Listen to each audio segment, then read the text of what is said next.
It's space magic. It's containing the heat. We'll argue about that on a I separate don't episode. no, for sure. I don't like how many things in Star Wars can be just explained away with it's just the Force. Man, Harry Potter, it's magic. I think he that's the point. he writes with monsters. It's philosophy. Yeah.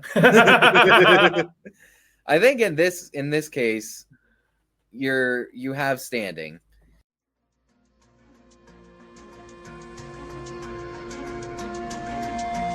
You're not human. That's hurtful. Are you that guy with the evil powers? I think everyone has dark urges. It's kind of my thing. Welcome, adventurers, to this episode of the He Who Writes with Monsters podcast. I'm D. Allen. And I'm Donnie B. How we doing today? Doing good. We're trying out a new format today. Figure, this whole thing's new. We're going to try to mix things up, try a different kind of flow. So hopefully this goes well. Tell us what you think. Absolutely. Well, let's get right into it. Last week, we covered the first stages of this Sanguine Horror fight. We started with everybody in the cages, going through, finding this ritual tunnel. Jason got out and freed everybody else. We saw the demise of Anissa Vane and Cressida Vane and the Daryl. And now things are starting to heat up, both figuratively and literally. Yes, they are. And so today we're going to be looking at chapters 12 through 14, and we're going to be covering the Sanguine Horror. Dun, dun, dun. Brr, brr, brr. Yeah, dude, Sanguine Horror. So essentially what we're going to cover today is the ritual summoning of the Sanguine Horror. We're going to talk about the battle itself, the monster itself. Basically just go through how it comes about, how they defeat it, and basically what happens in the aftermath. But there is so much little fun stuff that I want to talk about in this episode, and that's why we want to do something new for this episode, so we can kind of rock and roll with some new fun vibes. Yes, sir. Yes, sir. So let's kick this off. Where do we want to start? All right. So basically, I want to know, are we in the blood cult now? I don't think we are, but there is definitely some reservations on Gary's side. As we get into it, we see that this ritual is kicking off. And this is one of those cool little things, because as we're going through, the last section that we covered, they're trying to survive. They're getting rid of cultists, getting free and everything. And inadvertently, they are activating this ritual by throwing people into the pit. And right. And that's one of those things, like, you're not really thinking about that. You don't know, as a reader, we don't know why they're in the cages, why they're there, how this ritual is supposed to go. And neither do they. And they are trying to stop it, but then inadvertently set it off anyway. Which to me makes no sense. Because, all right, because I don't know, I guess I feel like with magic systems in general, like, someone's got to be casting the spell. So if you've taken out everybody who's casting the spell, how in the hell is the spell continuing to go on? You know what I mean? Yes and no. So you're thinking about, like, rituals in other magic systems and other fantasy worlds that we've seen, where, like, you lay out a diagram and then you cast a spell over it, right? Right. And that's kind of how I view this magic system, especially when, like, Jason's tracing drops in the rain. Is that this? This is this, right? That's this, yeah. Not this book, but... Not this book. Yeah, obviously. Sorry. We thought of like, we watch a lot of anime and stuff, so, or at least I have, and I was like, wait, that could totally just be an anime. No, I'm sure it happens in animes too. That's the thing with this magic system in general, though. You have different fields of study, different fields of magic, right? So like spells and abilities and essences. The punition spell that Jason casts is specifically an essence ability. A lot of these verbal spells that they cast come from their essences, and so it's a different kind of school of magic. Rituals in general usually can be performed by anybody. We see Belinda is very, very good at ritual magic and ritual diagrams, and she doesn't get essences, for a while, but she can do this magic. So it's more of a physical form of magic, right? So this ritual, they set it up, they have the blood pit filled with an alchemical solution. And all they really need is to add the ingredients. It's basically just a big potion pot. There's no spell involved. They're just combining magical ingredients to create a potion. This is basically the alchemy version of it. Got you. Okay, so I guess the way I was viewing this then was like we had like a spellcaster over the pit, and what was coming out of the pit was like, the blood or whatnot was specifically like just a product of the spell being cast. Like it was like creating all of that inside the pit. No, not really. There may have been some magic involved, but in this magic system specifically, spells are inherent to the essences that grant them. They do a specific thing. Like there's no, like with Landemir Vane, there's no summon a clockwork core or clockwork. Okay. Spell.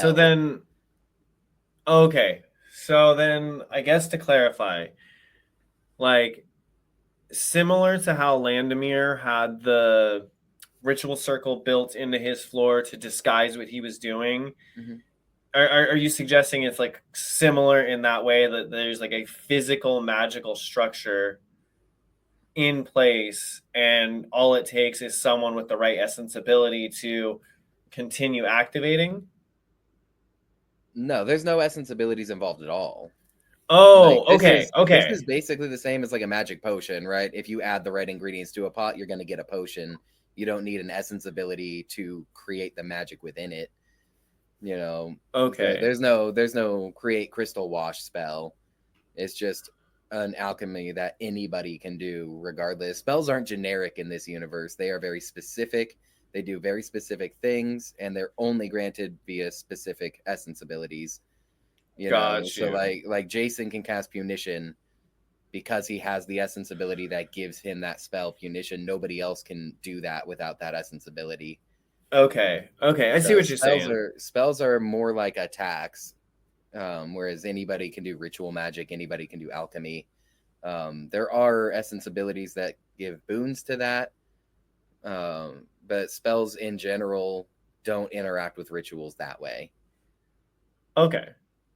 Well, at the very least, that makes a lot of this make more sense to me, because I'm like, how is this ritual even happening if we've just killed everyone who was setting this thing up? Like, but if you're, if all that was left in the recipe was just a couple people, like, I guess it makes sense. Yeah, that's what it comes down to. They're basically just mixing a big potion, and it's going to create a Sanguine Horror, as we find out. We know all this because of the ritual book that they left. This is the book that Farah and Jason find, which kind of leads us to this. It's basically just a Sanguine Horror recipe book, and they're just following the steps within the book to create. Bro, do you think that like on the page, it's like Sanguine Horror bisque? That would be amazing. And be like the blood of 30 virgins. Salt. Tablespoon of salt. 10 magical plants. A little bit of flour. A big bonfire underneath this pit heating the blood pool. Got you. Okay. Yeah. I do have a question regarding the book itself. Okay. So since we're on that page, as it were, so they find the book. This is how we figure out that they're creating the Sanguine Horror, basically just alchemy. It's like a step-by-step guide on what it is and how to make it. We don't know this now, but we know later on with Colin coming around, I feel like this book would be extraordinarily useful for Jason. It's like a guide to your new familiar. So Right. how does he not get that book? Like, I understand that Anissa probably confiscated it for her church, but like, you can't just pickpocket that back. Well, no, hold on though. When would Anissa have even gotten it? Because at this point, she's already gone. She's already left. They have the book in hand at this point. How would Anissa have even gotten the book? Oh, because when they rescue Anissa from the estate, um, and they clear out all the remaining cultists and they start pillaging, right? There's a whole conversation that we'll get to, with Rufus and Farah wanting to pillage and take the spoils of their victory, right? And Anissa goes through and confiscates literally everything in the building, anything of value, anything in writing or pertaining to the blood cult is taken by Anissa for her church. She claims everything for her church. Oh, okay. Yeah, I definitely missed that detail. Yeah, we'll get into it when we get back to the estate here. But so then okay, I'll give you that. But then yeah, good point. Why doesn't Jason or someone pocket this book? right, like at the very least, I would assume that somebody on this team would think, hey, this is a how-to for apocalypse beasts. Maybe the Adventure Society or the Magic Society should have that. Maybe somebody should get that. And then when Colin comes around, they'd be like, hey, I have an idea. Let's read the fucking book. So there's the error in your thinking. You're thinking of the wrong team members. If Clive was here, absolutely, this book is getting saved. Clive is going to be like, that needs to be kept. I mean, who we have here are literally just the jocks. They don't care that well. Okay, I guess Farah cares about books, but right, she's an array specialist, so I would understand her not taking a specific interest in this particular type of magic. But at the very least, you've got Rufus, right? Daddy owns a school, right. He was raised like with that big bad good boy energy. At the very least, he would have been like, hey, anything of value could be used, should be turned into the authorities. Yeah, that's a good point. I mean, you could just chalk it up to maybe Shirtaloon thought it would just be too easy for the character. Straight up. Yeah.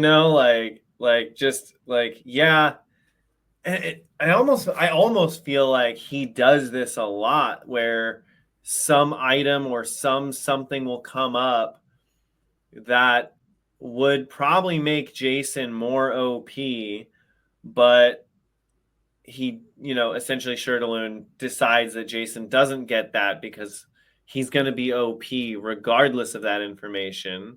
So it could literally be like from the author himself being like, yeah, this could help him.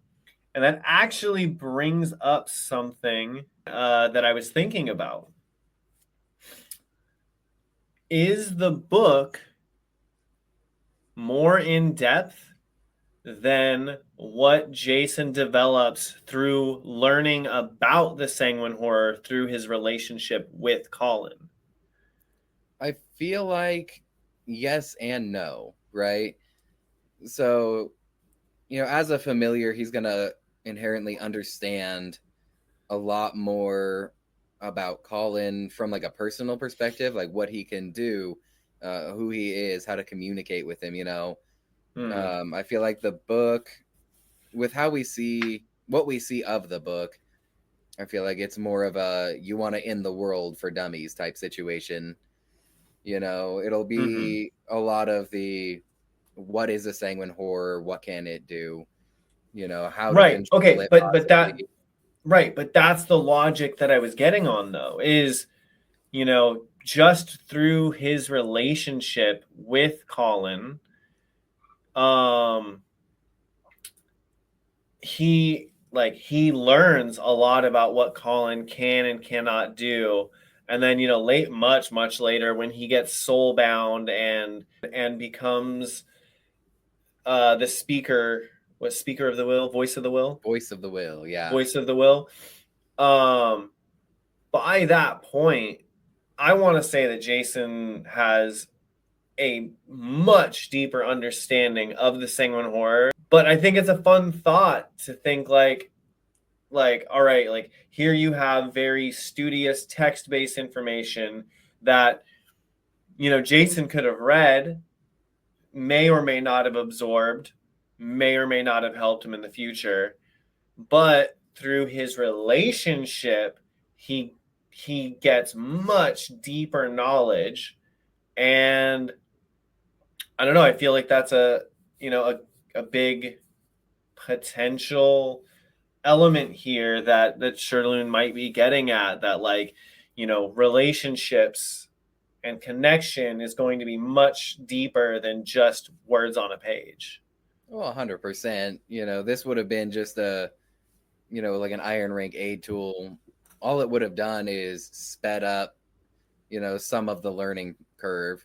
Sure. So it's like he would have learned a little bit of what he found out a lot faster, but he would never surpass with that book the intimate knowledge that he has, the intimate understanding that he has of Colin, later on down the road. So it would have taken like the first 5% of what he learns and just moved it to learns it immediately, like a skill book. He would have absorbed the information, but then the practical application would have had to been worked at.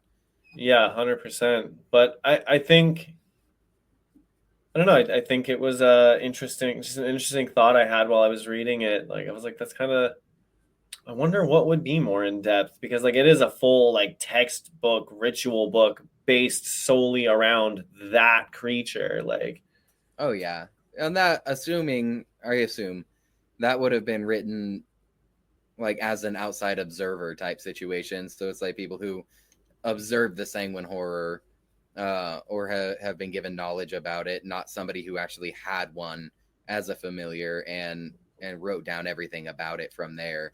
Right. Is there another character that we know of in past history that had a Sanguine Horror? Did they ever mention a character like that had a Sanguine Horror as a familiar? I feel like so.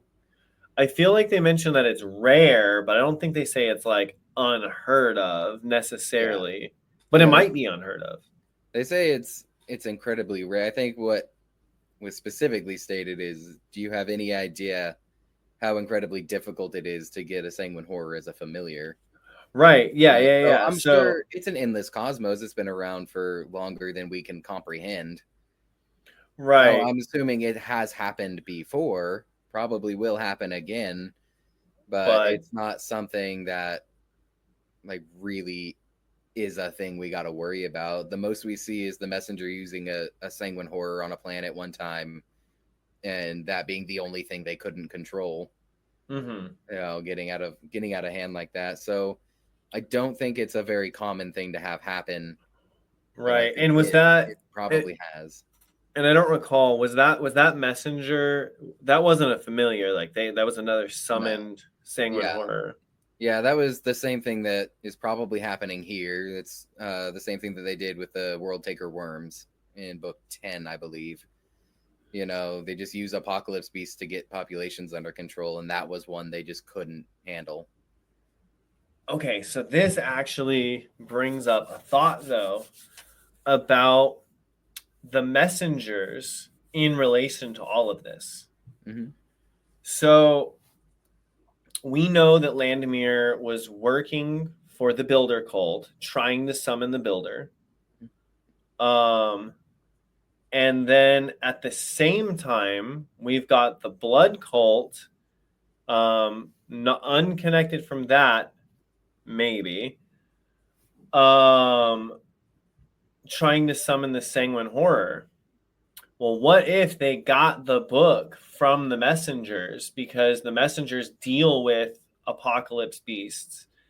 So maybe it's like a messenger how-to book. Like maybe it was created by messengers, and they as the Blood cult, given that they were aristocrats and higher in society, at least to some degree, may have had connections with someone in the messenger sphere and within the builder cultists that might have gotten them that book.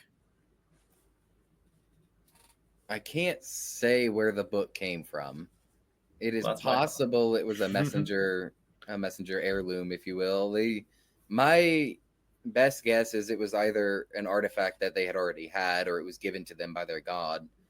Right. I don't think Landemir was involved in the messengers in any way, because the messenger invasion happened during the invasion of Halimustus as just kind of a convenience thing, Right, but it's not like messengers aren't around at that time, because what's the one that has been around? I forget his name, but he's been around for a long time. He's been on Earth even. Boris Ketlundi.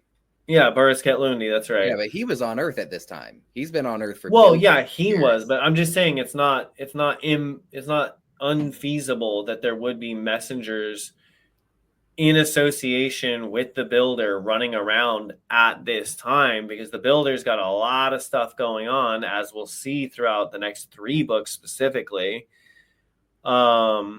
Right. It wouldn't make any sense for them to be acting right now, though, because the messengers invaded when the builder invaded during the monster surge, because the magical membrane of this reality was all kind of funky, giving them an easy access into it. So that's why the alliance was formed, because they were going to be there because of the builder invading anyway, and they were going to serve as a distraction for the builder to get away with all these astral spaces, and then they were going to harvest all their servant races and everything from this. Right, but so to be there now, they no reinforcements can come in until the builder invades.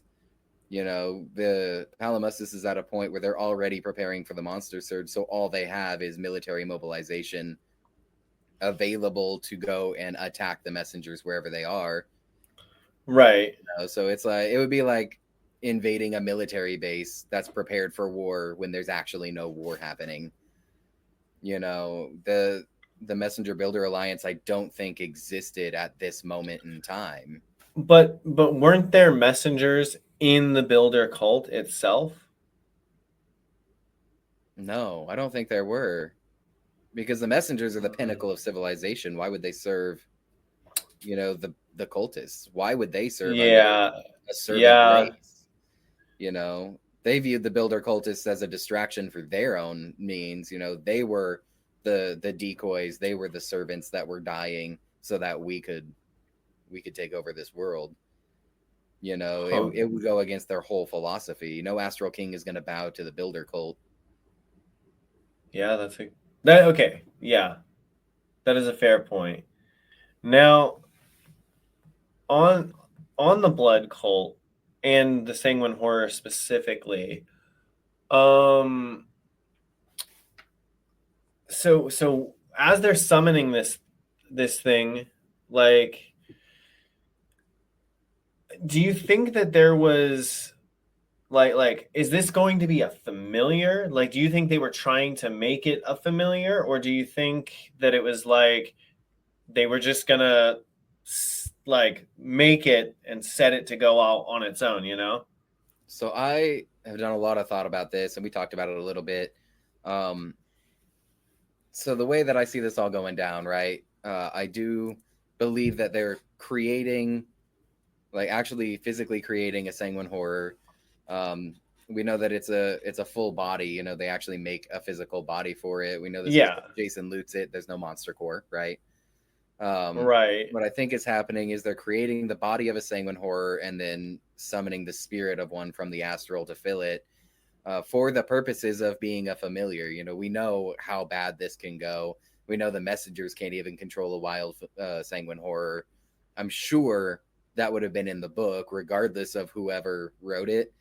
There would have been some kind of warning on the page like, hey, don't let it run rampant or you're all going to die, because there's no way to stop it if it's just loose. Right. I don't think they're trying to destroy the world. They just want power. So what I thoroughly believe is happening is they're creating a Sanguine Horror, and they have somebody in the cult with the essence ability to bond to a familiar, to this specific class of familiar, you know, and so they're going to create the horror. They're going to starve it until it's weak, basically, but at the rank they need it to be at, and then they're going to have that person come in and bond to it as a familiar. I fully believe that that is what's happening here. I even with Cressida alone being there, I don't think she is stupid enough to be like, hey, yeah, let's let it run rampant. I think at some stage, regardless of her position, she's going to be like, that's a very bad idea. We can't do that.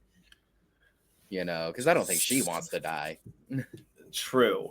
So then that brings me to where my imagination went when I was thinking of this. I was imagining Daryl being the person who gets the Sanguine Horror. I think that's a very high likelihood. And what I think is kind of funny about it is Daryl, in a way, is kind of a parallel to Jason. He's almost the anti-Jason, right? 100%, yeah. So when we get introduced to Daryl, he is in a position of power, right? He potentially was going to be the person who was supposed to be the familiar holder to the Sanguine Horror.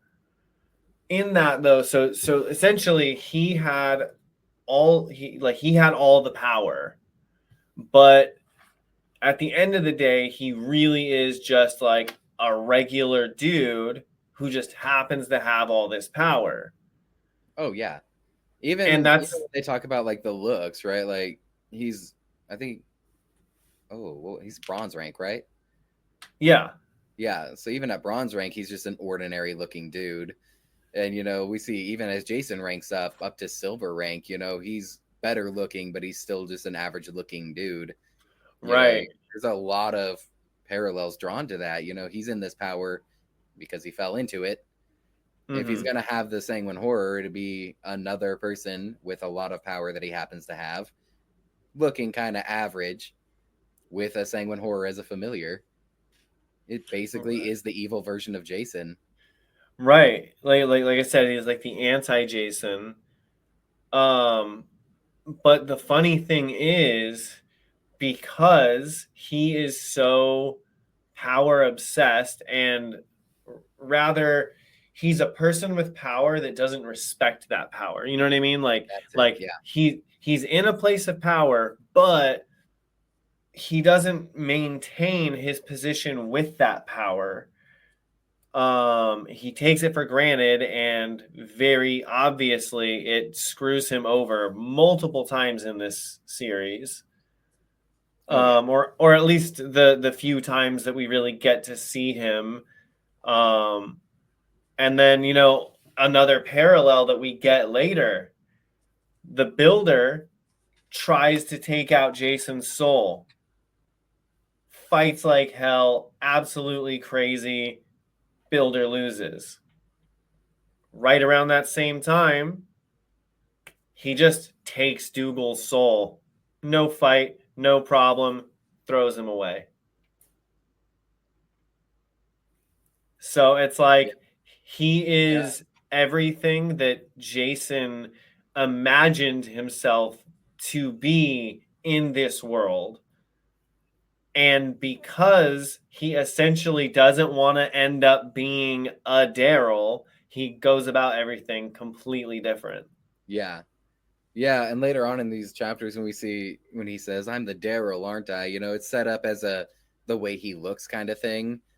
But I think it is a lot deeper than that. You know, he doesn't 100%. Want to be the Daryl on the inside either.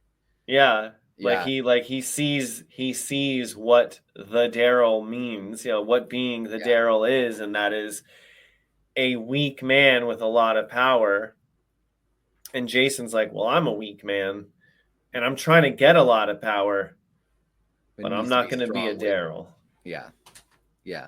Oh, 100%. Well, it's a good thing that he killed him, right? I just realized that I was mixing Daryl and Dougal. Because the builder does not take Daryl, he takes Dougal. He does. He All lost me right. a little bit there, but Okay, so either way, dang. Well, Daryl is still a bit of an anti-Jason, and Dougal is another parallel of an anti-Jason. Just without all of the power. He's got his shovel. Which we've proven to be the most powerful thing in this universe because it's the only thing that shuts Jason up. Oh, man. Could you imagine Daryl on Team Biscuit? Not Daryl, Dougal. All right, new rule. No talking about Daryls or Dougals. Leave the D out of it. Leave the D out of it.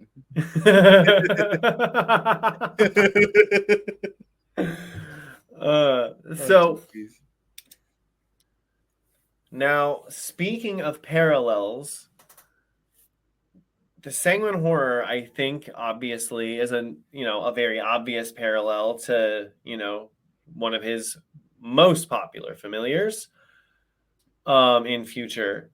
Now, here is a thought I was having, and I feel like we tread this ground a little bit in discussing that it was a potion, so I don't have as strong of an argument anymore, but I had been speculating about whether this could actually be Colin being summoned.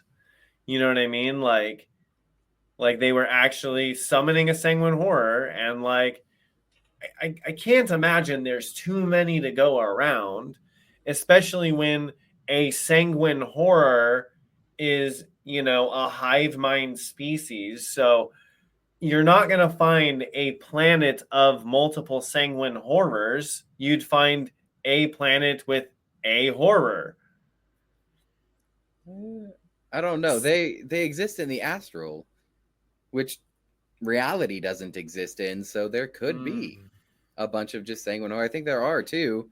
We know that this Sanguine Horror isn't Colin.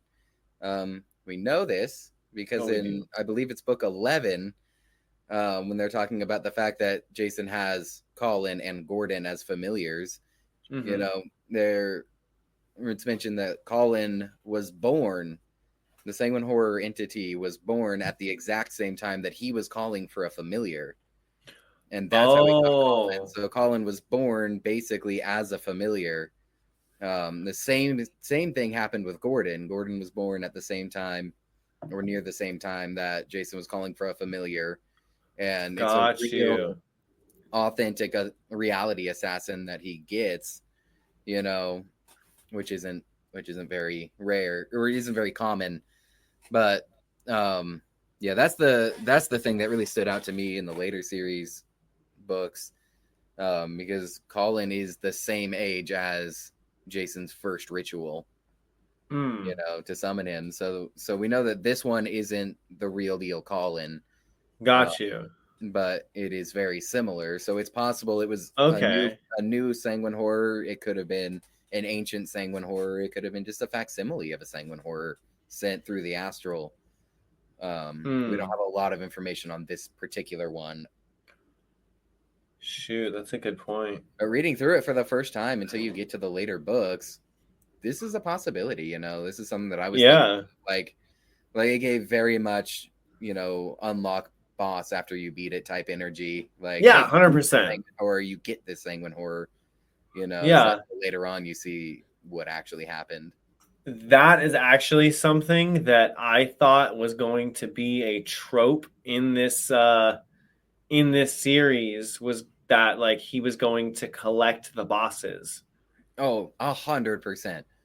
100%. When I was reading through it the first time, this happened and I was like, yeah, that's pretty dope. And then I was like, oh, this is going to happen a lot, isn't it? Well, and then okay, so he beat the Mandrake and he gets this super weird trowel thing, the suspiciously sharp trowel. Then he beats the Sanguine Horror and he gets the Sanguine Horror. So I assumed that there was going to be some trope about him. Well, maybe there is a trope about him getting OP every time he faces something big. I mean, yes. Most of that is due to his quest rewards, though. Like when he faced the elemental in the village and he got taken out by the whip, right? The silver rank elemental. I believe that's where he got his amulet of the Dark Guardian. But that was due to, his abilities to loot and to complete quests, giving him something powerful. And then his later on racial evolution that gives him more stuff when he beats worse bosses, basically. So it is something, they always get something a little overpowered for doing something a little overpowered, which is just your basic video game trope, take down a boss, get a legendary item. But I straight up thought it was going to be a, hey, you did this thing, you get this thing type situation. Yeah, 100%. And I'm glad that it was way more intricate than that. Yeah. But at the same time, that trope is almost there, though, because every time he faces some big, crazy boss, as Gary says way later, he just comes out with some ridiculous new soul power. Yeah. So it really kind of is beat boss, get OP. Yeah. And that's how it's set up. That's what he needs. I wouldn't have it any other way. Fair enough. Now, but enough about the future. Let's get back to the Sanguine Horror real quick. Right. So important question for you. I think it's important. You might not, but let me give you some context here. So we go down. The Sanguine Horror is coming out of this blood pit, right? We see it start up.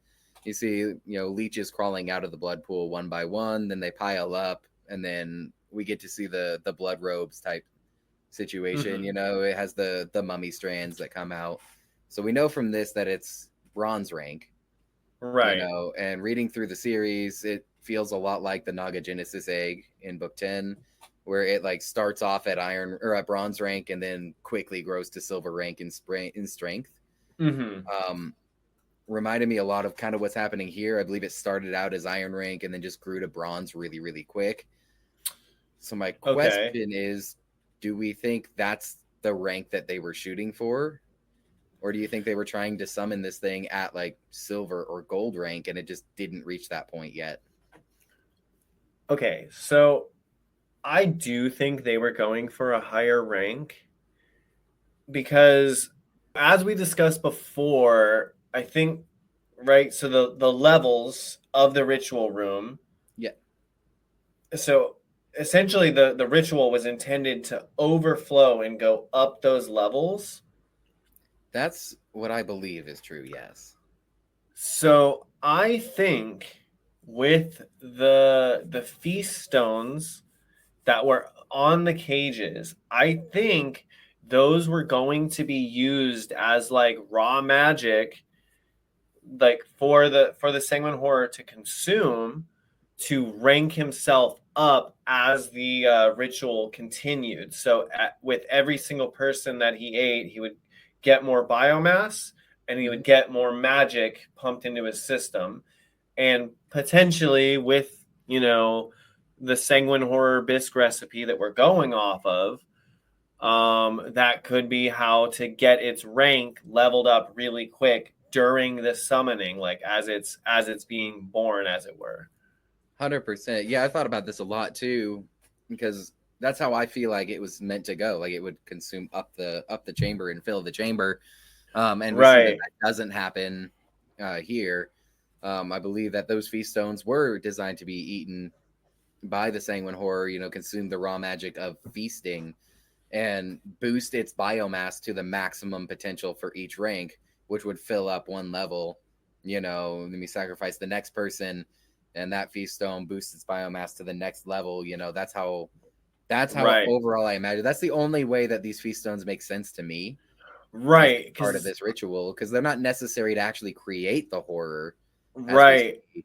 But like to actually rank it up that far. That's why I was asking you what rank you think they were shooting for. Because at iron rank, he doesn't have that much biomass.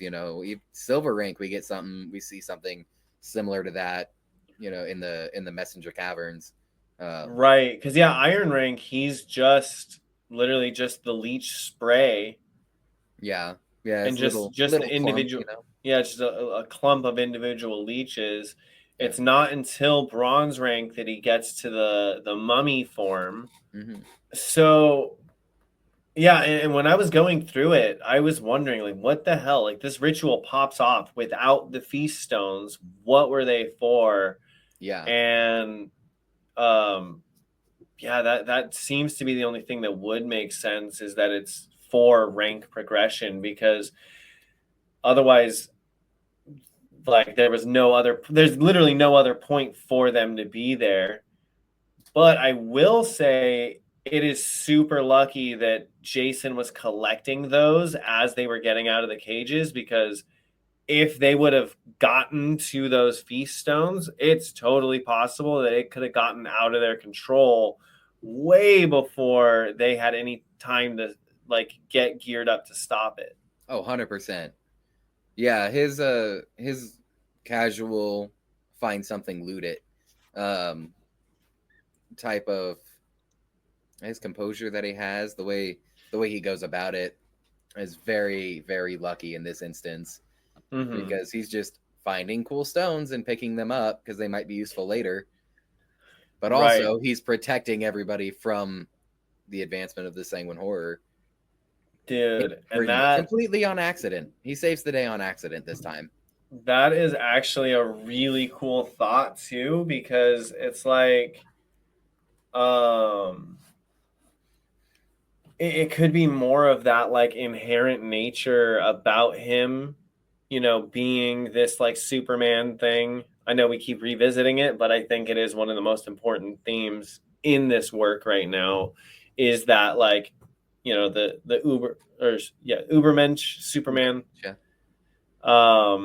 I think that, this could be another, like, one of those inherent traits in there that are just there.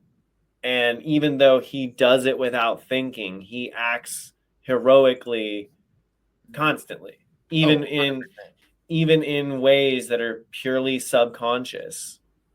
Yeah, that's just like his default is heroism, and not until later, when he actually understands that, does he actually get the hero complex. He doesn't really understand he has a hero complex. He's just doing this all by chance, originally, which is cool. It's the whole story. The whole story, he's acting the hero, even if he means to or not. So yeah, that's a good point. However, his subconscious heroism doesn't really play out yet as conscious heroism entirely. We see a little bit of it, but before we even get to that, I had a weird thought about the Sanguine Horror. Go ahead.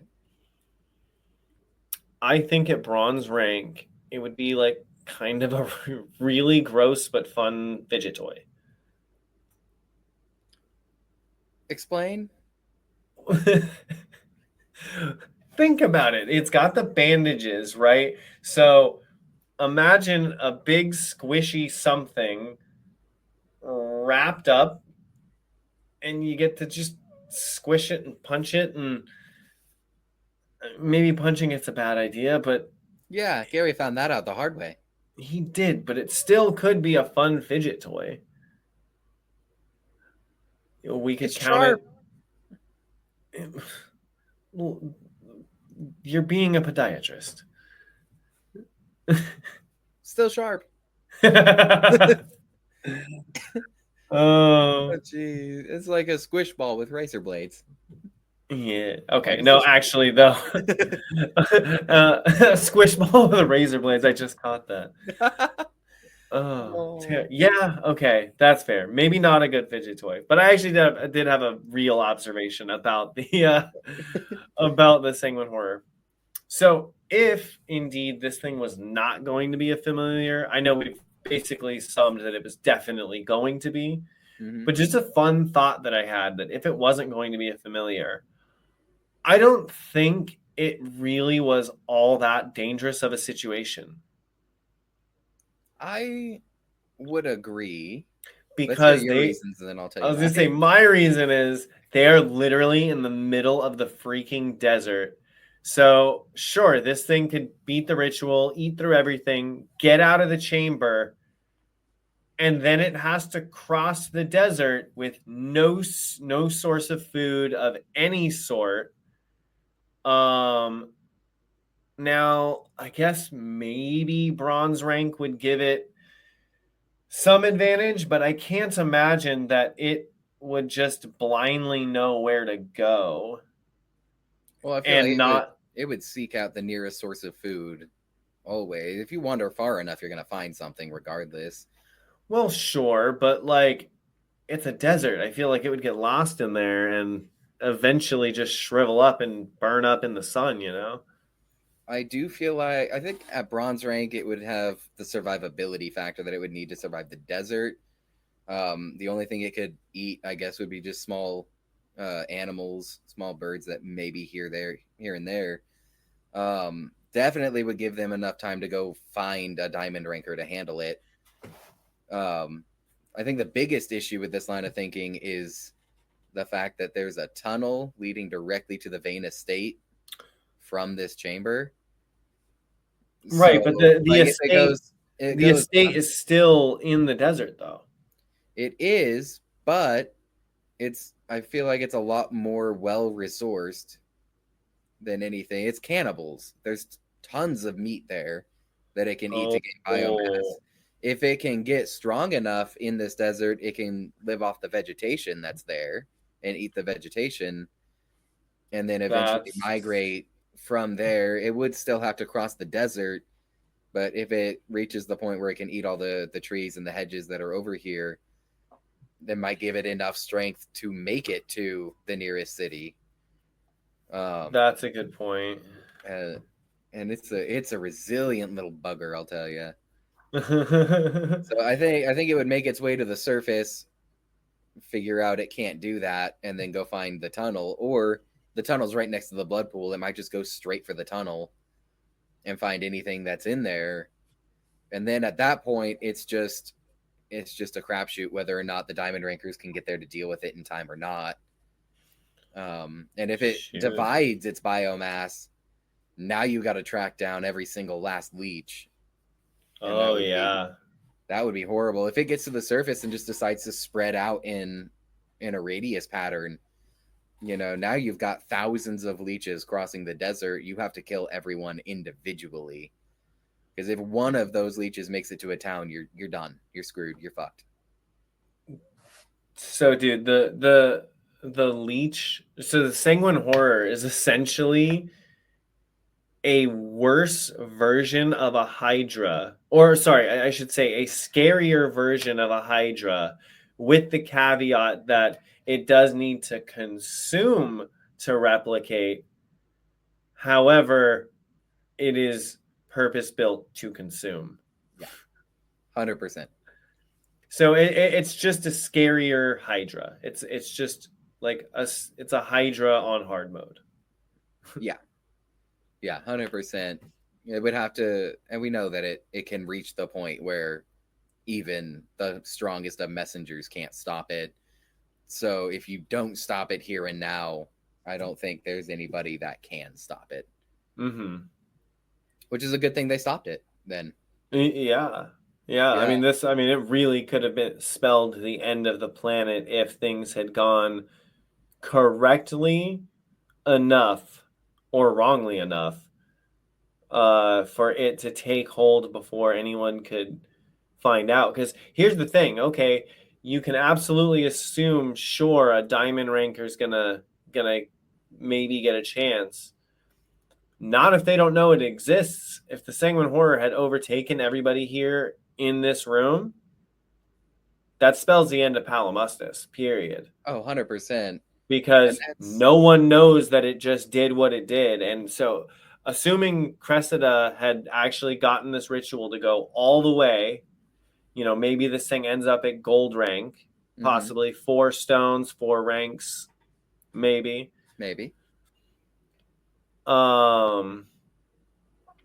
Assuming it ended up, at a rank like that and then got loose, I don't think there would have been time for a Diamond Ranker or anyone to come and intervene whatsoever.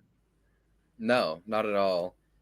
Well, and that's the decision that they end up making here. You know, the team sees the ritual go off, and their first decision is, do we fight or do we run? Because the only chance they have of getting somebody stronger to deal with it is if they left right now. Mm-hmm. You know, they leave right now, they might be able to have a chance of getting it down. If they decide to fight at all, that's out of the window, period. Which is real quick. That's crazy to me because Rufus turns to Jason to make the decision, right? He's like, hey, you got us out of the cages. What do you want to do? And it's one of my favorite parts because Jason on the inside is like, you have no idea how out of my element I am. Right. There's no possible way I can make this decision, you know? But it shows that they already trust him enough to have him make this decision. Right. And then the beauty of Jason is he deflects immediately, like, hey, what are our actual chances? He doesn't answer the question. He doesn't. He's like, what are our actual chances of winning? And they're like, well, not great. And then Farrah happens to see Cressida's body. It's like, hey, I know where the keys to our collars are. And then immediately they just decide for him. They're like, okay, we're going to fight. Let's do it. Right. At that point, though, Rufus tells Jason, like, all right, like, what can you do? And Jason's like, nothing. I'm very bad at fighting. I was taken out multiple times by a guy with a shovel. Yeah, pretty freaking like, much. I can't fight. I cannot You're fight. You're not understanding this. And so we get Rufus telling Jason, don't die, which is like the don't die quest part 2 without the rewards. Well, right. I guess the reward is not dying, but yeah, life itself is the reward this time. And at this point, he just nopes out. He's like, nope. All right. But here's my question. Mm-hmm. Where did he actually go? Because I know the first time in the last episode where he hides, he is like they specifically say goes into the shadows, blah blah blah. And I know we can kind of assume that he did that, but like specifically, where in the ritual room did he go? Because there are leeches going everywhere. So the way I saw it in my own mind, in my mind's eye, if you will, Rufus says, "Stand back, try not to die." You know, so I think he just steps back to like right at the bottom of the staircase to this first level. You know, he's just kind of like back as far as he can from the pool until he sees the leeches start to crawl out. And then his non-magical mind is like, hey, that looks like a leech. And then I think in that moment, he's like, leeches don't like salt. There's salt upstairs. So I think during this entire battle that's happening, the entire situation after the leeches start emerging, I think is him making his way back up the stairs. Because he has to climb 4 or 5 levels. So I think it's just him going back up the stairs. So that's where he is. Like, he's against the wall until he sees the leeches, understands that they don't like salt, remembers the salt, and then the entire time he's just climbing stairs. I think that's what's happening. 100%. I didn't even think about that. He's not noping out. He's like, I got a plan how I could help. I can't do much, but I can help. Yeah. So it's like a little bit of I'm trying to stay out of the way. And then 80% of the time they spend trying to fight it, he's making his way up the stairs while Farrah's trying to get the keys. So, and I mean, to be fair, like salt and boots is pretty much like how you would fight leeches in real life. Yeah. So, like, Jason's plan is theoretically very sound. And I mean, it does indeed actually help. Yeah. And that's something that I had written down here is just like a weird parallel, right? Because Palamustus, I'm assuming they don't really have to deal with leeches, and if they do, they're magical leeches, right? You know, so they wouldn't particularly be thinking about the Discovery Channel documentary they saw on leeches last night. whereas on Earth we have a much bigger understanding because of the way our science works. He's like, leech's salt equals bad. We would see a snail, be like, snail's salt equals bad. But that's not the kind of scientific research they focus on in this world. So it is 100% just his Earth knowledge getting the best of him, being like, hey, we don't have magic, but we have science. Let's go find some salt. And these adventurers are like, we need essence abilities. Yeah, and I mean, so that actually makes me think of something that we kind of see with adventurers here specifically, is their entire lives have been adventuring. Ever since they were kids, they were prepping to do battles, fight with monsters, all of this.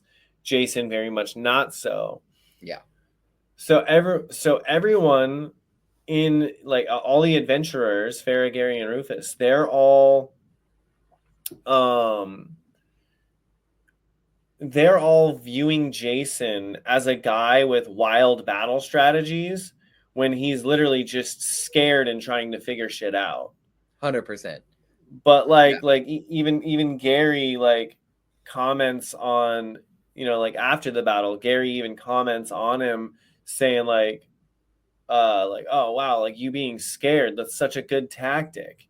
Yeah. Or I guess before the Sanguine Horror, but after the battle with Cressida and Daryl.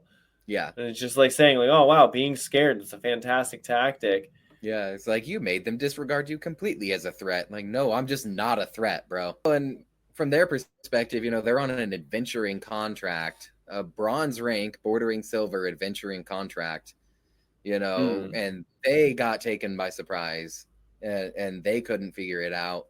And then some rando walks in and actually figures it out. He gets them free. So, to them, he's doing something that one of the best trained adventuring teams there is couldn't figure out. So it's like, yeah, you say you're useless, but look what you've done. So it's like, you may not be an adventurer, but you have the spirit. You've got plans, you've got tactics. Everything in their eyes is like, wow, this dude's really cool. It's like similar to how kids look at adults, like, wow, these guys have everything figured out, and adults are like, nope, we're just winging it. Yep, just figuring it out as we go along. Don't know we know a little more than you do, but we don't know everything. Yeah. Yeah, and that's a similar vibe that I get from their perspective. It's like, we suck, this guy does it, and he's like, I suck, you need to keep me alive. It's great. That is crazy. Now, during this battle, we see the first real show-offy version of essences with Farrah using her lava, right? Yeah. And this yet again has introduced to my mind another nitpick I have with fire powers in general. So what I mean by that is, anytime you see a fire element of some form in anything, there's not enough actual radiant heat off of this item. So in my mind, she shoots a cannon of lava. Lava is very hot in the real world. Yeah. Very hot. Molten rock. It is literally molten rock. If she sprayed lava in the room, the radiant heat is going to fucking do damage beyond just wherever it's physically hitting is vaporized, and anything near it. So obviously Rufus is this is the part where we back up, which is fair, but in general, and Shirtaloon's not the worst with it, but in general, if you look at Pokemon, for example, Magcargo, a lava slug. There's images of people hugging it. Dog, it's lava. Its Pokedex entries literally say it's hotter than the sun. Yeah. Or a lightsaber, for example.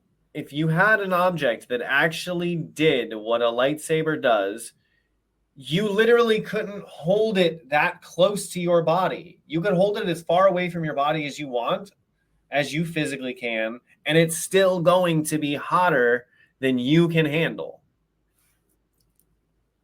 I disagree with the lightsaber. We don't have to get into that if you want. No, we literally see a lightsaber melt through fucking whatever metal steel doors that they have by just pushing it through. That is not insignificantly cold. You know what I mean? True, but the idea of the lightsaber itself, right, being wielded by a Jedi, right? The I guess, for lack of a better term, the plasma that the lightsaber blade itself is actually made out of is being held in shape using the Force. So it would be reasonable to assume that the Force is containing the heat of that item within a certain periphery. And when you shove it through a door, right, it's the direct contact with the plasma that is actually melting. It's space magic. It's containing the heat. We'll argue about that on a separate episode. No, for sure. I don't like how many things in Star Wars can be just explained away with, it's just the Force. Man. Harry Potter, it's magic. I think that's the point. He writes with monsters, it's philosophy. Yeah. I think in this case, you have standing. Okay, I would say that the majority of the lava that's being sprayed out by Farah is going into the blood pool, which is going to cool it very, very rapidly. So at the very least, we're going to have a very large amount of steam, which is still hot, but it's not as hot as the lava itself is. The radiant heat shouldn't do damage to Farah, who absorbs fire and heat for mana. Sure, yeah. Shouldn't really affect Gary or Rufus because they're bronze rank, right on the cusp of silver. So their tolerance for that environment, this is why they can run through the desert so well. Their tolerance is just not effective. Should absolutely turn Jason into a cookie or a biscuit, if you will. That Jason's the normal rank nobody. He should absolutely be destroyed by the radiant heat in this room. The room was hot, now it's humid, but the remaining lava is casting a lot of heat. I think the initial blast should be like taking a flamethrower to the face, Sure. He should not be as okay as he is. I'll give you that. Now, on top of that, right after this, Jason comes floating down above the hot lava blood pit. Before. He's already down when this happens. So he gets the salt. He floats down under mana toxin, by the way. Floats down using his cloak. Throws salt at the leeches. It works. So he continues to throw salt to keep them contained. And just as he does that, Farah unlocks her collar and then lava goes everywhere. That's when Rufus says, this is the part where we step back. And Jason goes, this is the part where we step back? Right now, really. So he's already down there. He bought exactly enough time for Farah to get her collar off. So at the very least, he's not falling over the boiling blood pit being hit with lava. I'll give you that then. I'll give you that. That scene, though, is hilarious because he literally comes down like Mary Poppins mixed with Salt Bae. Oh, straight up. Like he comes floating down just... What's he doing? A void cloak sparkling with the stars. Yeah, for real. Sprinkle a little flavor on my Sanguine Horror. For real. Oh. That's the Sanguine Horror. Pretty much covered, pretty much done. In the final stages, final cleanup area. You have anything else you'd like to talk about? This massive boss battle? I mean, boss battle wise, I think it was pretty effective and quick for them. I mean, they got lucky for sure. Oh, 100%. This that they just nat 20 this big BBEG, if you will. Yeah, and that's fantastic for them and Palamustus, thankfully. And Earth in the long run. Oh yeah, I was gonna say, how was it gonna get to Earth? Through Jason. destroyed Jason. Now Boris has to save the Earth. Oh, good point. No, so I mean, at least in terms of the battle, I think that's about all covered. What I do want to talk about though is what happens when we loot the Sanguine Horror. Yes. Probably one of the most incredible things ever. One of the best hidden foreshadowings that we've seen so far. Because he comes over, he finds the one little piece of this Sanguine Horror, like the last little minuscule piece that's big enough for him to actually loot. You know, we get that kind of touch it with his toe kind of thing. And it's like, yeah, oh, I can loot it. Cool. But he does. He loots it. You know, he gets some spirit coins. But the big thing that he gets is the Awakening Stone of the Apocalypse. Which is, first of all, sounds crazy immediately, right? This is going to be the thing that ends up giving him Colin as a familiar. And this right here, at the start of the series, when you're first reading through it, this is one of those, you know, you just unlock the boss as a playable character type moments. And it absolutely is just like that in a video game too. Right. You know, bronze rank boss unlocked at iron rank type situation. Right. You get far enough down the road, you know, we talked about this a little bit, how incredibly difficult it is to get a Sanguine Horror as a familiar. You know, this is the first real evidence we see of what you could call divine intervention.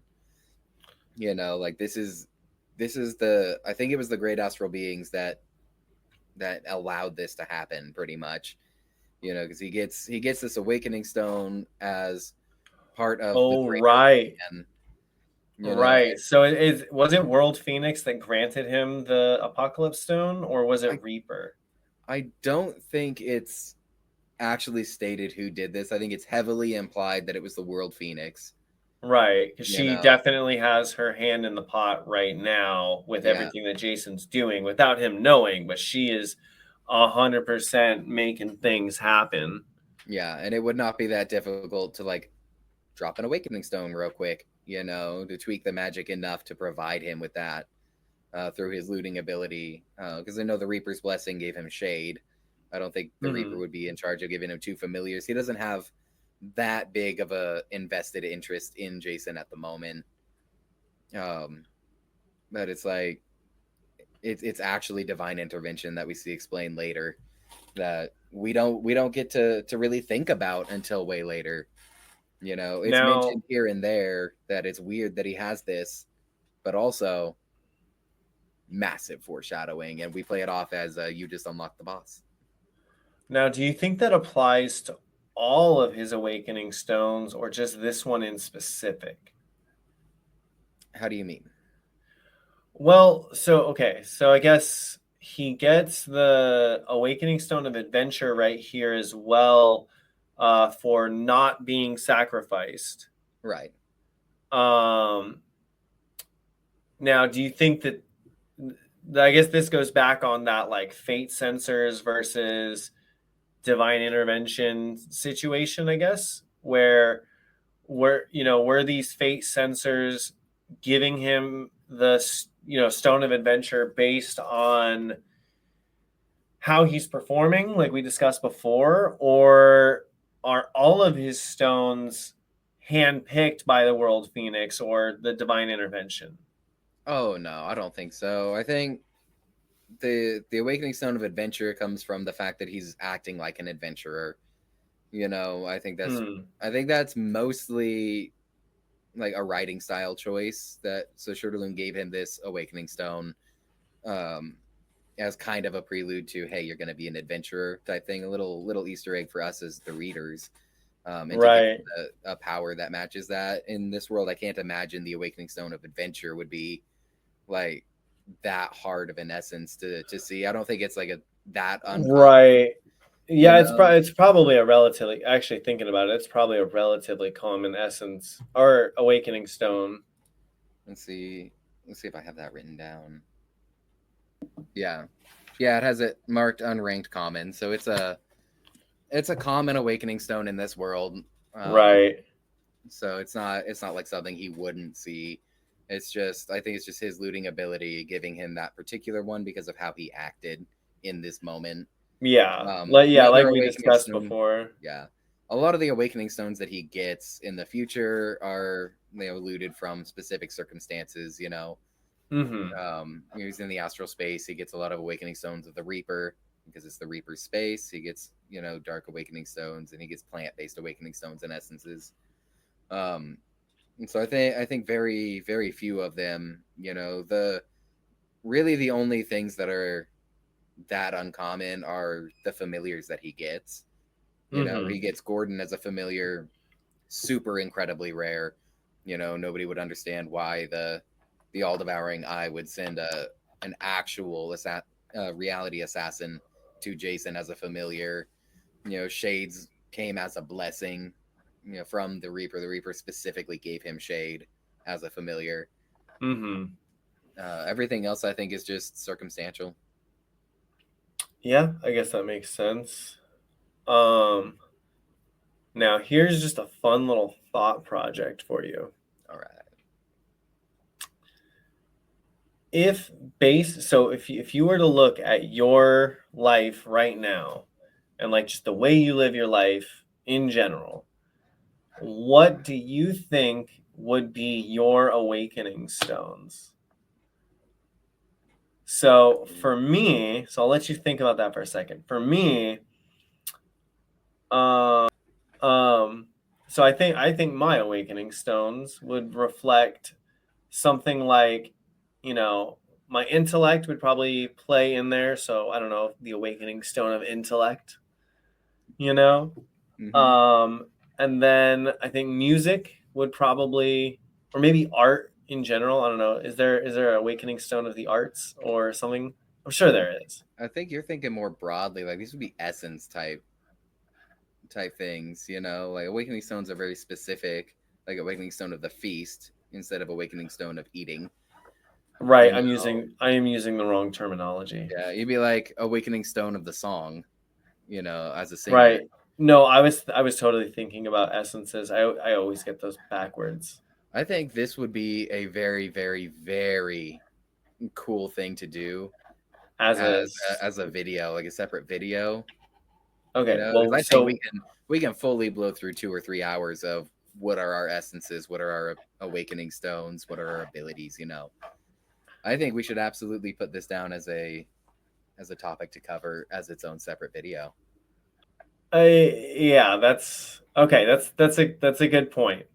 So here soon we'll make a video about what we think our essences and maybe our awakening stones and all that fun stuff. So come check out our YouTube at Team Biscuit and give us a holler there. Yes, that's at Team Biscuit HWWM. Oh. All right. So this is going to be way out of left field, but as I was going through this, I was thinking about the characters of Farah, Gary, and Rufus, and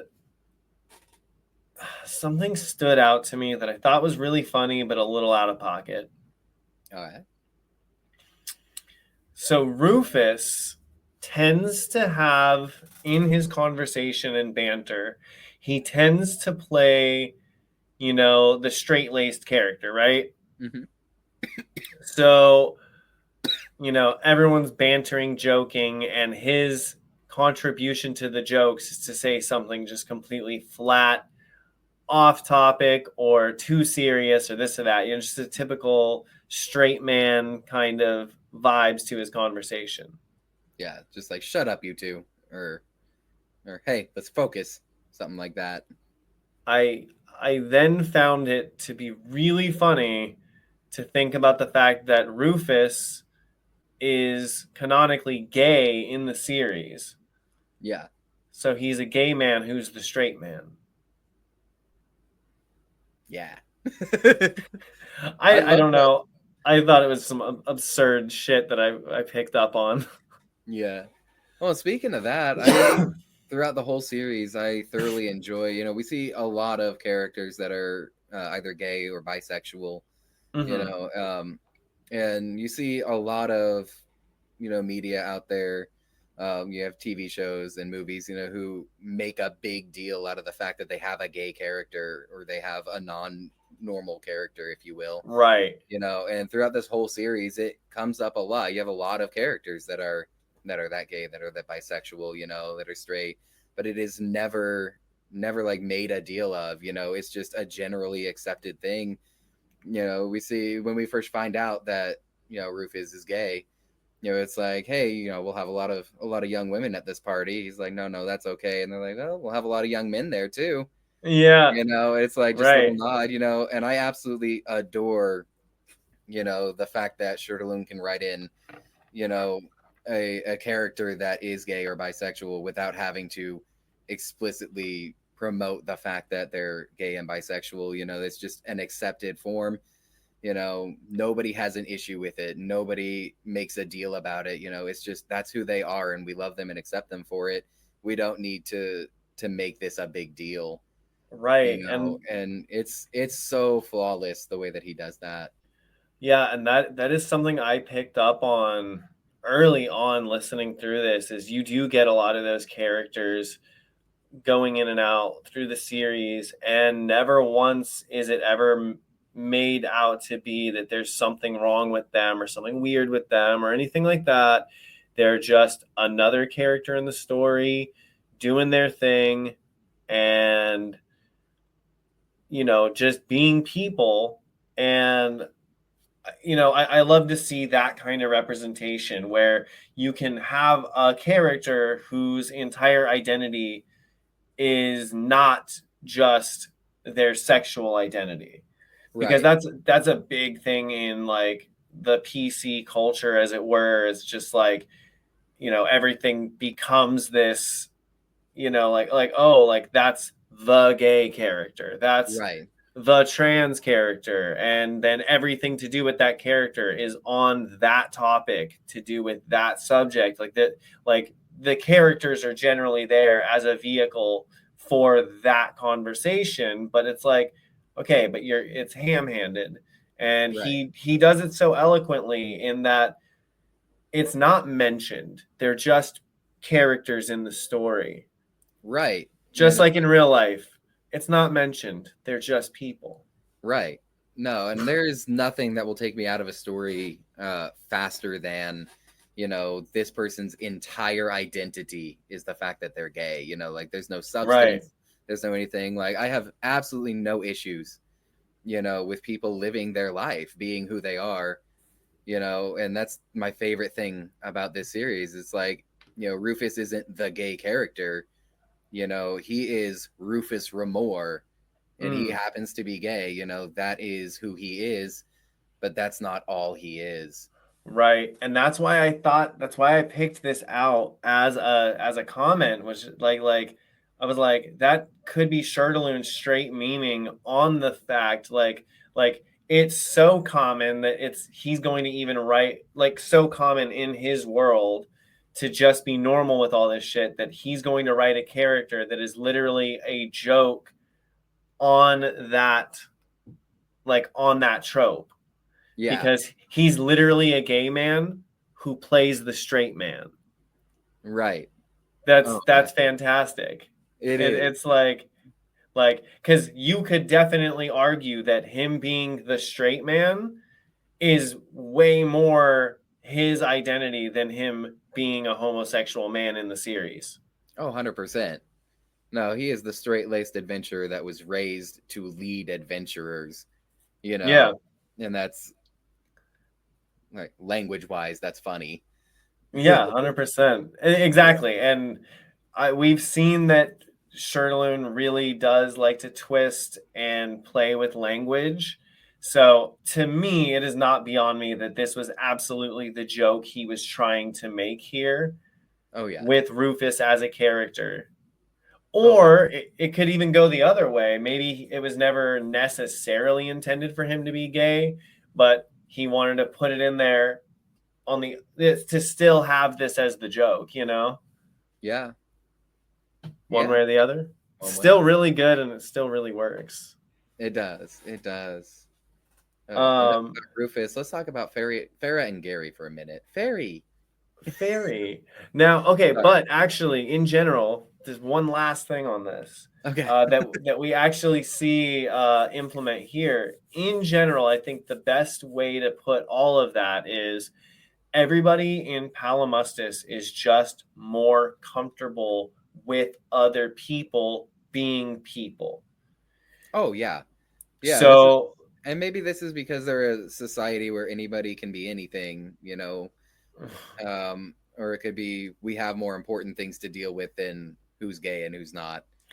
You know, right. it's the full acceptance. Everybody is their own person. It's not about what you are, it's about who you are, and it's about what you do with who you are. Right, because like literally after the battle, we see all of them changing, and it's literally described as like they're just athletes in a locker room. No one's shy about anything. No one's being like, oh, all weird about it. They're just being comfortable with themselves Yeah. and being comfortable with each other as friends. Right. And this could be just due to the fact that they've been an adventuring team for so long, that they're just fully comfortable with each other no matter what. Right. They are hardcore adventurers, and we see this a lot, especially in this kind of cool down gear up type scene. Because we see everybody kind of changing, doing their thing. Farrah hands Jason some water because he can't take a potion. This kind of stood out to me. She's like, "Yeah, you can't take a potion for another couple of hours at least." And then it's like Jason looks at his cooldown timers, and it's like a little over 2 hours for his mana toxin to run out. Right. And the fact that she just knew that this is the cooldown for that affliction is like she's dealt with that before. They just kind of instinctively know they don't have the cooldown timers. They just know, they see. Yeah, and you pair that with the the trowel scene with Gary and with Rufus, and the way they fought here. They are very experienced adventurers. Yeah, and definitely, and there's a lot of team cohesion that we see a lot of here. Like honestly, when sending Farrah to go get the keys, like that's kind of almost kind of like turning a gender role on its head in a way, where typically in most stories the female is the damsel in distress, and in this situation she's like, I'm gonna go do this shit, and everyone else is like, yeah, she's gonna go do that shit. Yeah. And so there's a lot of trust in them as a team, as people with their own capabilities, and like and even and it's so casual, like when she shoots the lava, even Rufus, it's time to step back, like it's a casual moment for him. It's not even like a like he's not worried about her not being able to handle the monster. He's like, all right, let's step back, let her do her thing. Yeah. Well, I think overall he decided to send her after the keys, because she is their main damage dealer. She is the immediate burst of damage, so his trust in her to succeed, right? It was never a, if you succeed, your powers would be useful. It's you're gonna go do this shit. I know you. I've worked with you. A full trust. Like, you go get it, because as soon as you get that collar off, you can just take care of the problem. And as soon as that lava starts coming out, he's like, yep, we win. Everybody back up. Which is crazy, because he's like, you go get the collar. We're going to stand here and do nothing. They have no way of fighting this. Yeah. Rufus and Gary are standing there not doing anything. Gary's getting eaten up a little bit, but yeah, it's the full amount of trust. Like, we're going to pretend like we're helping. You're going to take care of the problem. So, okay, this is like something from way earlier that I just totally forgot. We were talking about Daryl, and I just thought about this with Gary and Rufus. What essence do you think Daryl was using to pin Gary and Rufus to the wall? Because, like, in my mind, that's a very, like, the Force kind of ability. And it's a super quick in passing thing. And I was just thinking about that. You're saying they were doing nothing, and I was like, oh, Right. They were also doing nothing. So really, in this scenario, Farrah is the only one that really Farrah and Jason are the only ones that do anything. Gary just harms himself by thinking he can punch a leech-shaped fidget toy. Which we And found out was a bad idea. and up to that point, Rufus hadn't done anything. Then they were pinned to the wall by Daryl. Well, Rufus and Gary took care of not Anissa. Oh, Alicia. Alicia, yeah. Yeah. So they contributed, just okay, not in a way fair. that really matters. Fair. Okay, but getting back to the point, what essence do you think Daryl was using?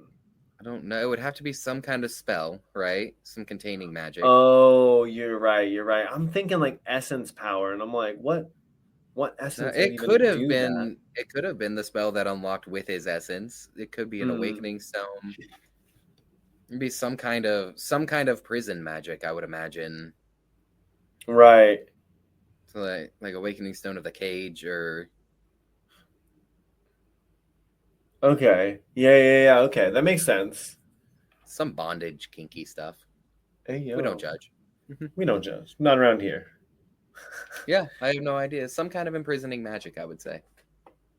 Interesting. Well, they're not on the wall anymore, and now everyone's naked. Yeah, that's pretty much how this goes. Welcome to being an adventurer.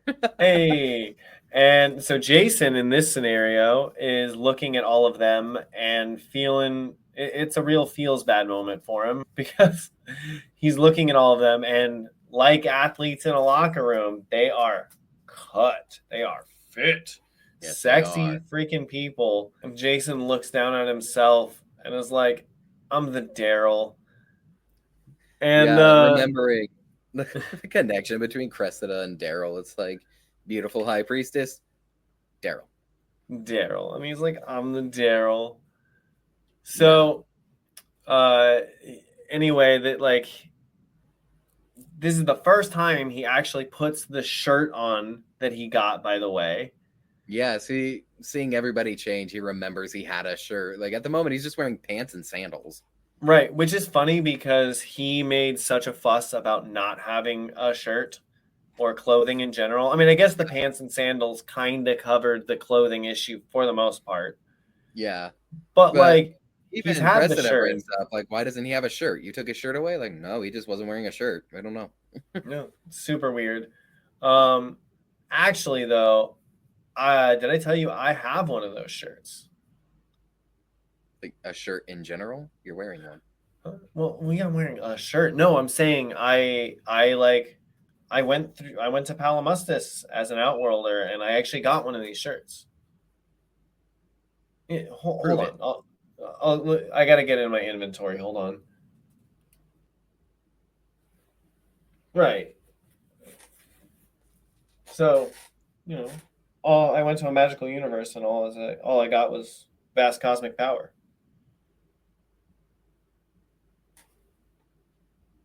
I have so many questions. Yeah, hold on. You don't have one though? No. I don't have an inventory. Hold on a sec.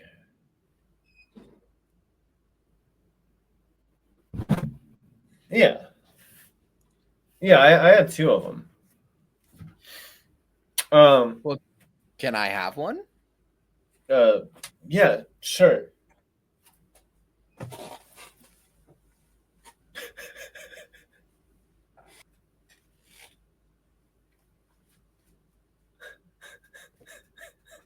Yeah. So many questions. How did? No. I'll do it. I'll do you one better though. Ready for this? I've been learning some magic.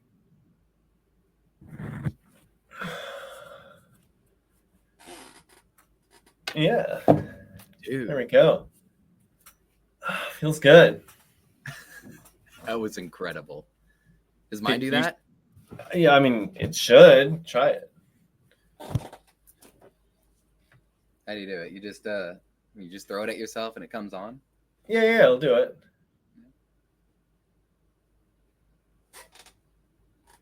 nothing happened? Yeah, think about like wearing. Think about like you're wearing it. Like imagine the feeling of it being on. All right. It's all mental, you say? Yeah.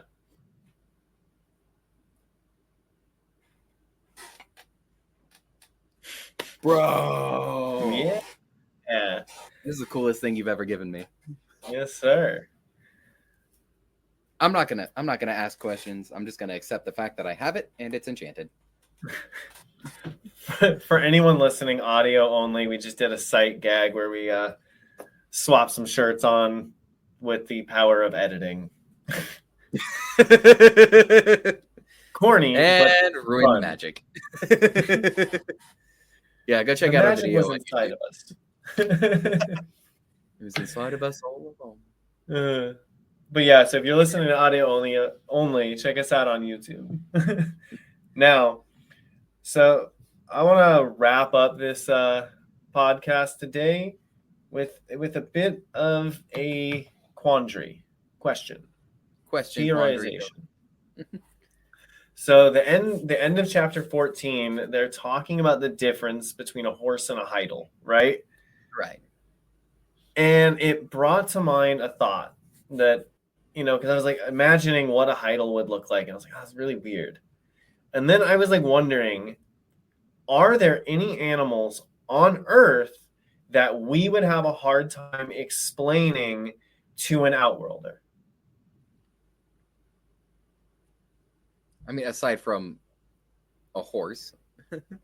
Well, yeah, but I mean, I guess in a scenario, something that I guess even we might find to be a bit weird. Yeah. I would say, like, in a situation like this, right? Like, kind of like a normal animal for people of an area where it exists, but is completely ridiculous to everybody else. Mm-hmm. Type situation. Mm-hmm. Yeah. If you say platypus, I swear to God. Platypi don't exist. They are just beavers walking backwards. Changed my mind. Anyway. Oh. Dude. I would say, okay. You ever heard of the red-lipped batfish? The what? Red-lipped batfish. It's like a batfish with lips. I think that is a perfect example. I don't think I have. Hold on. So it's basically, right, it's just a fish with a flat face that walks. It's got big poofy red lips. I don't think that this is a real animal. It walks with a flat face and red lips. Yeah. Let me see if I can pull up a picture here for you. Yeah. Check this out. Look at that. A big little nose. We got I was gonna say, you said it had a flat face. That is a big freaking nose. Yeah, but the rest of it is flat. Look at that thing. That pucker lips. It's basically the Karen of the sea. Yeah, it wants to talk to the manager of the ocean. Yes, it does. And these things just kind of walk around a little bit. But yeah, I mean, look at that. I just explained it to you, right? That is not what I was imagining whatsoever. That's kind of, I don't know. That's one of those things. The first time I heard about it, I was like, really weird. Heard about it on Facebook, so couldn't really confirm. But yeah, research into this animal. It actually exists. And I imagine if you're in an area where this is like a common thing, it's kind of weird, but it's just like a fish. Now, is this an Australian animal or? I have no idea. I don't know where it is. I just know that it exists. Now, that fish, let's put her back up on screen. Okay, it reminded me of something else that another creature that I've seen that's really famous for its appearance, but its appearance has actually been modified in a way so what we know it as is not actually like the same as what it really looks like. So you're familiar with the blobfish? Yeah, fish looks like Well, blob. Fish look like sad blob thing. Yeah. The only reason they look like that is when they're pulled up. They're a deep sea fish. When they're pulled up, they literally expand. And I actually have an image of the two of them side by side, what they're supposed to look like, and then what they look like when they're under the wrong pressure. But they're literally just a normal looking fish. Yeah. Oh, 100%. This is one of my favorite things too, because it's like the pressure of the sea makes fish. No pressure makes blob. Yeah. But yeah, explain that to somebody who doesn't know what a blobfish is. Oh, so anyway, Karen of the Sea, blobfish, Idle. Those would be all of those are very weird animals that I think don't quite fit in with normal animal expectations. True that. Well, so for the to wrap this up though, I want to just make a quick shout out to Shirtaloon himself, or at least a message about him. At the time of recording, he is in the hospital, and he's mentioned something that his blood was turning acidic and turning against him. So, Mr. Shirtaloon, we here at He Who Writes with Monsters want to wish you a fast recovery, and we just hope, we love your work, and we just hope that you're doing well and going to get through this soon. Yes. And at the time of the release of this video, Book 12 is scheduled to come out next week. We are very excited. We cannot wait to see what you've done here from Book 11 and onward. We cannot wait to see what happens to Jason, and we cannot wait to have you back with us. So do everything you need to do, get well, and come back to us. Absolutely. Well, I think that's going to do it for today. I think so. Tune back in for episode 5 and see what happens to the team after they don't get sacrificed.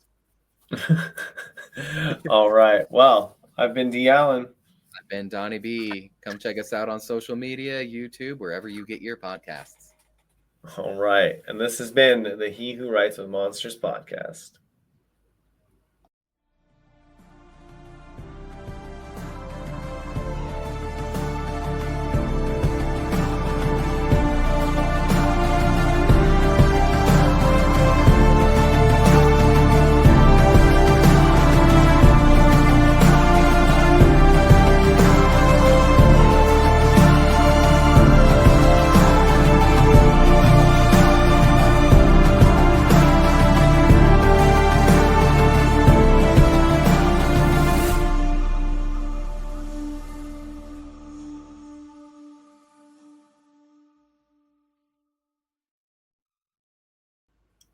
Blobfish.